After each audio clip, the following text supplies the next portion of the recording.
অসুবিধা নেই। ভাই চলেন, যাবেন এক জায়গায় বিচারে যাবো, আমি 50 টাকা পাইতেছি, আপনি 50 টাকা পাবেন, যাবেন? আজকের রোজ 50 টাকা হইলে আপনি কাজকর্ম ফালে আসেন।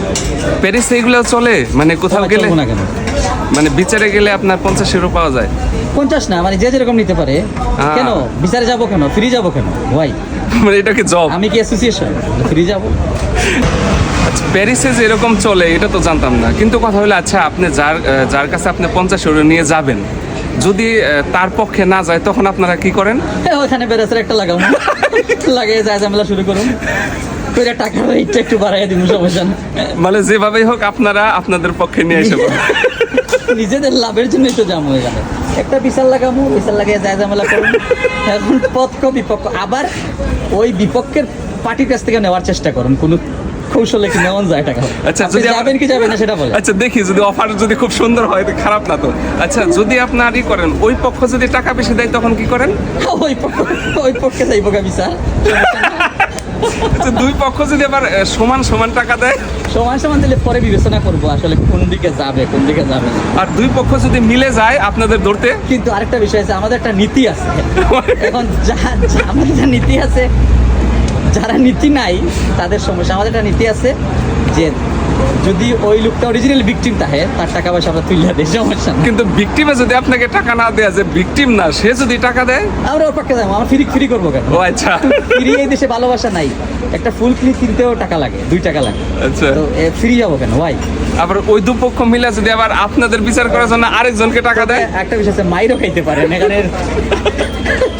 আপনি চাইতে হইব পুরা প্রিপারেশন নিয়ে, যে এখানে ঝগড়াও লাগতে পারে, কত কিছু করতে পারে। আচ্ছা, ফ্রান্স সরকার যে নিয়ম করছে, আচ্ছা বিচার করব জজ, তো এখানে জজ আসলো কোথায়? এখানে জজ কই পাবেন আপনি? এই যে ইন্টারনাল বিচার আচার, এগুলা টাকা, ক্যাশ টাকার বিষয়, এই সেই হ্যানতেন কত যায় ঝামেলা। ফ্রান্স সরকারের একটা পেপার আছে যে কেউ যদি কাউকে টাকা ধার দেয়, ওইটা যদি পূরণ করে, ডোমিসিলে যেরকম আর্টিকেল আছে এরকম একটা আর্টিকেল আছে, যে আমি যদি এখানে পূরণ করি যে আমি টাকা ধার দিলাম, তাহলেই তো প্রবলেমটা সমাধান হয়ে যায়। এখন সামাজিক একটা বিচার তো আছে, সামাজিক বিচার প্রথমে হবে। আচ্ছা, এখন আপনি এত কথা বল না বইলা, এত যুক্তি না দিয়ে আপনি বিচারে গেলে আপনি 50 টাকা পাবেন, আসেন। না ভাই, আমি মাপ চাই, আমি এগুলোর মধ্যে নাই। আজকে রোজটা এক। হ্যাঁ, তবে আপনারা যেটা করতে পারেন, আপনার ফ্রান্স সরকারের নিয়ম আছে যে আপনি যদি কেউ কাউকে টাকা ধার দেন, তো আপনি একটা ফর্ম পূরণ করে নেবেন, তখন আপনি এটা আইনিভাবে আপনি এটা ব্যবস্থা করতে পারবেন। তো আপনার টাকা ধার দেওয়ার যে সময় যে প্রবলেমটা হয়, তো আপনার কাছে কষ্ট লাগতে পারে, বা যে ধার নিবে তার কাছেও কষ্ট লাগতে পারে যে আমাকে একটা লোক টাকা ধার দিবে, আমাকে ফর্ম পূরণ কেন করতে হয়। তো আপনি এই প্রশ্নটা করবেন যে আচ্ছা, আমি যদি আপনাকে 500 ইউরো দিয়ে বিশ্বাস করি, তো আপনি আমাকে একটা ফর্মে সাইন দিতে বিশ্বাস করতে কষ্ট কি? আপনি তো আমার বন্ধুই, তাই না? তো আমি যদি আমার বন্ধুকে 500 ইউরো দিতে আমি বিশ্বাস করতে পারি, তো বন্ধু একটা কাগজে একটা আর্টিকেলে সাইন করতে বন্ধুর সমস্যা হয় কেন? বন্ধু আমাকে বিশ্বাস করে না কেন, তাই না? আরেকটা জিনিস যেটা করতে পারেন যে আপনি একটা চেক রাখতে পারেন, বা আবার চেকের মধ্যেও আবার সেই চেকটা আবার কমপ্লেন দেয় যে আমার চেকটা চুরি হয়ে গেছে।